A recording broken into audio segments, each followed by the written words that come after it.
नमस्ते साथियों, एक बार फिर से स्वागत है आपका इम्पोर्टेंट पीवाईक्यू की सीरीज़ में। तो सीबीटी 2 की एग्ज़ाम आने वाली है जुलाई में और उसकी हम तैयारी कर रहे हैं और यहाँ पर एक एक करके हम सारे क्वेश्चन जो पिछले साल आए हुए थे सीबीटी 2 में उन क्वेश्चनों को यहाँ पर सॉल्व कर रहे हैं और हम ये ट्रिक सीख रहे हैं कि कैसे जल्दी से जल्दी हम इसको सॉल्व कर पाएँ।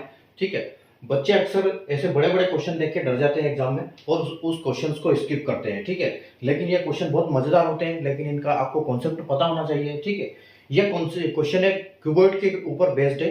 ठीक है, यहाँ पर देखो क्या दिया है क्वेश्चन में कि find the number of BRICS each measuring of 72 centimetre into 50 centimetre into 25 centimetre required to construct a wall 81 meter long, 29 meter high and 0.8 meter thick, while the sand and the cement mixture occupies 40% of the total volume of the wall। ठीक है, हिंदी में पढ़ते हैं एक बार कि 72 centimetre गुणा 50 centimetre गुणा 25 centimetre माप वाली ईंटों की संख्या ज्ञात करें जो 81 मीटर लंबी, 29 मीटर ऊंची और 0.8 मीटर मोटी दीवार बनाने के लिए आवश्यक है, जबकि रेत और सीमेंट का मिश्रण दीवार के कुल आयतन का 40% हिस्सा घेरता है। ठीक है, अब देखो इसको कैसे करेंगे हम। क्यूबॉइड ये है एक क्वेश्चन। ठीक है, और यहाँ पर क्या होता है कि जब भी ऐसी आती है कि ईंट से दीवार बन रही है या फिर एक बड़े किसी भी बॉल को या किसी क्यूब को काट के छोटे छोटे क्यूब बनाए जाते हैं, तो उनमें क्या होता है कि बड़े का और छोटों का दोनों का हमको वॉल्यूम कंपेयर करना होता है कि उसका वॉल्यूम कितना है, उसका वॉल्यूम, और दोनों के वॉल्यूम को हमको एक तरफ रखना होता है। अब देखो यहाँ पर जब भी ऐसा क्वेश्चन आए तो आपको ध्यान क्या रखना है, अगर आप इसको ध्यान से क्वेश्चन को पढ़ोगे तो देखो जो ईंट की साइज दी हुई है यहाँ पर कि यहाँ पर आवश्यकता है कि हमको कितनी ईंट लगेगी एक दीवार बनाने के लिए, और दीवार का मेजरमेंट दिया है और ईंट का मेजरमेंट दिया है, और साथ में उन्होंने एक बात ये कही है, बिल्कुल इसको पॉइंट इन बात को ध्यान रखना है कि सैंड और सीमेंट का मिक्सचर जो है 40% ऑक्यूपाई करेगा। यानी अगर 40% सीमेंट और कंक्रीट और रेत रहेगी उसमें, तो ईंट हमसे सिर्फ ईंट का पूछा है कि ईंट कितनी रहेगी, तो यानी कि अगर 40% वो रहेगा तो 60% यहाँ पर ईंट रहेगी। ठीक है, तो अब इसको देखो ऐसे सोल्व कैसे करना है हमको। और सबसे अच्छी बात यहाँ पर देखो, यहाँ पर 72 सेंटीमीटर है, यहाँ 52 सेंटीमीटर है, यहाँ 25 सेंटीमीटर है, ये ईंट की साइज है, लेकिन जो दीवार की साइज है उसमें देखो 81 मीटर दिया हुआ है। ठीक है, तो या तो हमको दोनों मीटर में होने चाहिए या फिर दोनों सेंटीमीटर में होने चाहिए। तो हम क्या करेंगे, तो सारे को सेंटीमीटर में कन्वर्ट करेंगे जिससे हमारा, और जैसा आप ऑप्शन भी देख सकते हो, ऑप्शन जो बड़े बड़े नंबर में है यानी कि ये सेंटीमीटर में है। ठीक है, तो अब ये देखो आप कैसे इसको सोल्व करोगे। सबसे पहले हमको ईंट की रखना है और ईंट हमको कितनी चाहिए। ठीक है, तो इनको अगर हम गुणा करेंगे, वॉल्यूम क्या होता है, देखो वॉल्यूम जो होता है, अगर हम वॉल्यूम की बात करें तो L यानी लंबाई गुणित चौड़ाई गुणित ऊंचाई, ये तो होता है उसका फॉर्मूला किसका, वॉल्यूम का, एक क्यूबॉइड को वॉल्यूम का। ठीक है, वॉल्यूम का। तो अगर हम इसको सोल्व करने जाएंगे तो सबसे पहले देखो यहाँ पर क्या लिखा हुआ है कि 72, और ये ईंट की साइज है और हमसे पूछा है कि ईंट कितनी, तो हम यहाँ लिखेंगे कि x यानी कि कितनी ईंटें। ठीक है, x, और यहाँ पर दिया है 72 सेंटीमीटर गुणित 50 सेंटीमीटर गुणित 25 सेंटीमीटर। ठीक है, यानी अगर इन तीनों को गुणा करेंगे तो एक ईंट का वॉल्यूम मिलेगा, उसके साथ अगर x का भी गुणा करेंगे तो हमको जितनी ईंट है उनका वॉल्यूम मिल जाएगा। ठीक है, अब इसको बराबर में किसके साथ रखना है हमको। अब यहाँ पर देखो, यहाँ 81 सेंटीमीटर लॉन्ग, 29 मीटर और 0.8 मीटर दिया है, तो एक मीटर में 100 सेंटीमीटर होते हैं, तो हम यहाँ इसको सीधा सेंटीमीटर में कन्वर्ट कर लेते हैं। तो अगर 81 मीटर है तो 8100 सेंटीमीटर, तो 8100। ठीक है, ये आपकी सेंटीमीटर में लंबाई होगी, उसके बाद आपकी ऊंचाई 2900 मीटर, यानी कि 2900 मीटर आपकी ऊंचाई होगी। ठीक है, और अगर चौड़ाई की बात करें तो कितनी, 0.8 को अगर 100 में गुणा करेंगे तो कितना आएगा, 80।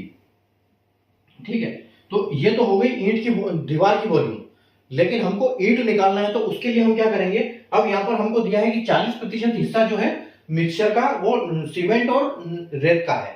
ठीक है, रेत और सीमेंट का जो मिक्सचर रहेगा वो 40% रहेगा, यानी जो ईंट का रहेगा वो 60% रहेगा, और 60 को हम बोल सकते हैं 3/5। ठीक है, तो हम यहाँ पर इसको 3/5 से मल्टीप्लाई हमको करना पड़ेगा, तब हमको ईंट का जो दीवार का वॉल्यूम आएगा जो ईंट कवर करेगी। ठीक है, अब बस इसको हम काटापीटी करेंगे और इसका हमको आंसर आसानी से आ जाएगा। और जब भी ऐसे कैलकुलेटिव क्वेश्चन आते हैं तो कुछ ना कुछ ऑप्शन में आपको ऐसा मिलता है कि जहां पर हम इसको आसानी से सोल्व कर पाए, ज्यादा हमको कैलकुलेशन ना करना पड़े, तो वहां पर कुछ ना कुछ क्लू देता है एग्जामिनर।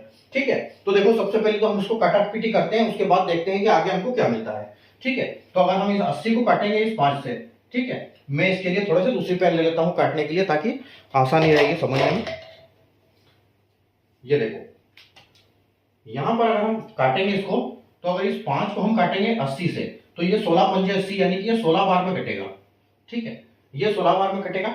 उसके बाद देखो अगर हम इस 3 से इस 24 को काट देंगे तो इसके बाद यहां पर 24 बचेगा।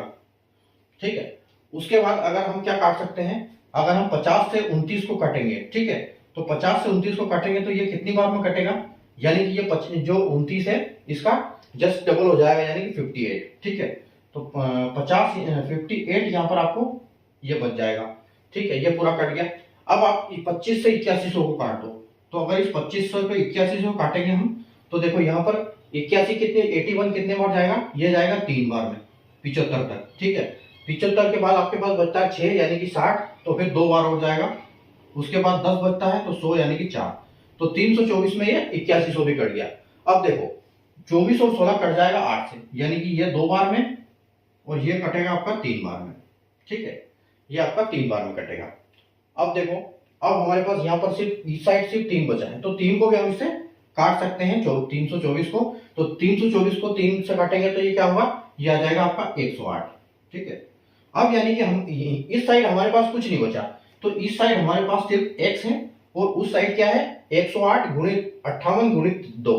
ठीक है, तो 108 को मल्टीप्लाई कर दो आप किसके साथ, 2 के साथ, तो ये कितना हो जाएगा, ये 216। ठीक है, 216 गुणित 58। ठीक है, तो अब x आपका आ गया 216 गुणित 58। अब आपको क्या करना है, देखो यहां पर देखो आखिरी में भी h है। जब इस स्थिति में यहां तक आप इस स्टेज पे पहुंच जाते हो, तब आपको एक बार ऑप्शन को जरूर टैली करना है यहाँ पर इतना बड़ा कैलकुलेशन को करने से पहले। ठीक है, क्योंकि उसमें टाइम वेस्ट नहीं करना है। तो यहाँ पर देखो यहाँ पर 6 है यूनिट डिजिट और यहाँ पर 8 है, और दोनों को मल्टीप्लाई करेंगे तो आपको 8 ही मिलेगा, 8 छंग 48। ठीक है, और देखो 48 जो है आप ऑप्शन एक में एक ही में देख सकते हो, बाकी किसी में 8 नहीं है, तो यानी कि आप इसको देख सकते हो कि ये आपका जो आंसर आएगा बिल्कुल ऑप्शन डी ही आएगा, और वो आपको क्लिक करना है, टिक करना है और आपको आगे बढ़ना है दूसरे क्वेश्चन की तरफ। ठीक है, अगर आप पूरे को इसको सोल्व करोगे तो कर भी सकते हो आप। ठीक है, लेकिन उसके लिए आपकी कैलकुलेशन होनी चाहिए फास्ट, तो कैलकुलेशन फास्ट होगी तो आप इसको कर पाओगे और आप इसको करके देख सकते हो, बिल्कुल उसका आंसर ऑप्शन डी आएगा। ठीक है, तो कभी कभी क्या है कि जब कैलकुलेशन वाले क्वेश्चन आते हैं तो एग्जामिनर वहां पर ऐसी भी चीज छोड़ता है कि आप अपना दिमाग लगाओ, स्मार्ट तरीके से उसको जल्दी से जल्दी सोल्व कर पाओ, तो वहां पर यूनिट डिजिट का यूज करना है। ठीक है, कभी कभी तो आपका उससे आंसर जल्दी सोल्व हो जाएगा।